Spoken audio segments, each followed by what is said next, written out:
এই হলো alligator snapping turtle, এক বিশাল আকার কচ্ছপ যাকে দেখে মনে হবে প্রাগৈতিহাসিক যুগের কোনো দানব।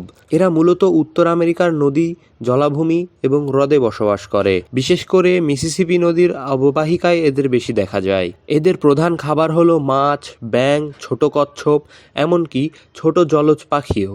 তবে সবচেয়ে মজার বিষয় হলো তারা মুখের ভেতর ছোট লাল কৃমির মতো জিহ্বা নাড়িয়ে শিকারকে আকৃষ্ট করে, তারপর হঠাৎ কামড় বসিয়ে ফেলে। একটি পূর্ণবয়স্ক অ্যালিগেটর স্ন্যাপিং টার্টেল সাধারণত ২৬ ইঞ্চি পর্যন্ত লম্বা হয় এবং এর ওজন ১০০ কেজির কাছাকাছি হতে পারে, তবে সবচেয়ে বড়টি ছিল ১২৩ কেজি। এরা গড়ে ৫০ থেকে ১০০ বছর পর্যন্ত বাঁচতে পারে।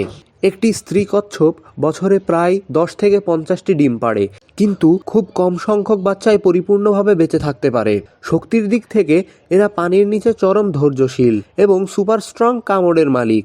এই দানবের কামড় শক্তি প্রায় ১০০০ PSI, তুলনামূলকভাবে মানুষের কামড়ের শক্তি মাত্র ১৬০ PSI।